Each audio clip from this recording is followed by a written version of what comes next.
And I was the first person to go back to your clips to advise the deputy president to have a minute with the retired president, President Daniel Toroitich Arap Moi, so that Moi would have given him a lecture of 5 minutes as per how he ascended to power when he was a vice president. He's the only first vice president in the Republic of Kenya to ascend to power after the death of our founding father, Mzee Jomo Kenyatta. And Moi knew, even if he was representing President Jomo Kenyatta in all AU meetings in Africa, Kenyatta used not to fly, Kenyatta used not to go out. But when he comes back, and Mzee Kenyatta is at Thingirawa Iregi Nakuru, with the former provincial police officer Mungai, the director of CID Mr. Nderi, and Mbiu Mwana wa Koinange, and Mungai, who was the foreign affairs minister, President Moi would not be allowed to go there. He stopped at the door at the first gate and he goes home. The following day, he could not complain to Kenyatta that your people chased me away. He went, he removed his pencil, he counted years of the old man and his, and then he persevered. Until when he finished his term, when his time of ascending to power came. When he was introducing him in any rally, he could hardly take 2 minutes. He says, Your Excellency, this is your meeting. I'm only 2 minutes, address your people. But you are my deputy in a public rally. You want to articulate government policies. You want to go and preside over functions of government, opening up of roads, as if you are the head of, and the head of state is there. Even mentioning the cost of road A to B will cost. Who is leading? We don't have 2 presidents. You wouldn't be happy even if you are self in that seat. So I advised the people who support the deputy president to tell him to have 1 minute. If you want to ascend to power, you must be humble. You must humble yourself behind those who are before you, even if you know more. But when you assume my responsibilities and I'm on the seat, what do you people want President Uhuru Kenyatta to do to Ruto? What do you want him to do?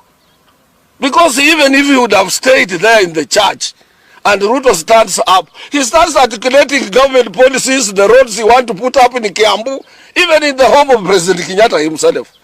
And you are there. And you give a room to Kuria, Moses Kuria, to think it is Ruto who is running the government and not Uhuru Kenyatta. You make Wambuku Kunjiri in Nakuru to say it is not Uhuru, he's diverting attention in the house that is not his.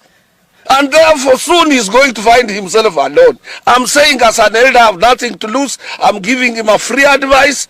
Let him disappear as if it's not there and he will survive. But if he wants to be every place where President Kenyatta is, to go to the church, if you are a sinner, even if you went to Catholic church where I go 1,000 times, you will remain a sinner.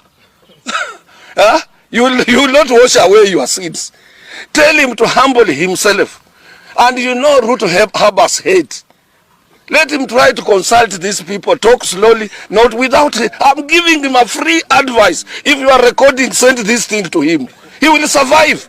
But if he goes the way he's going, he's not going to survive at all. And he should not say we did not warn him.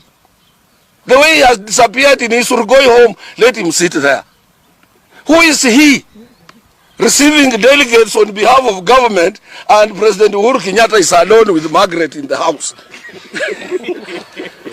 Say in that sense, and he's the head of state. I can't allow it, even if it was myself. I would say yes. So you umesema ni president. Haya, chukua hiyo serikali sasa. And we don't get it. Kibaki aliwacha that shield that protects, a symbol of protection of Kenya, ile upanga, in the hands of only one man. That is Uhuru Muigai Kenyatta. Let somebody tell Ruto, this is free advice. I'm elder. Ruto was born 1966, June or July, when I was leaving Form 4. And in the following year, I started working when he was less than 1 year, on 2nd of June, 1967. His elder sisters are the one who are supposed to be my girlfriends. Who would have been my girlfriends. his elder sisters, or cousins rather. Huh? Because he didn't know what was going around. When we were dancing bookies and what have you in Nairobi, embracing a bond Kalenjin girl, beautiful Kalenjin girls, he was nowhere. Let him listen to me for free. Let him listen to me for free, and he will survive.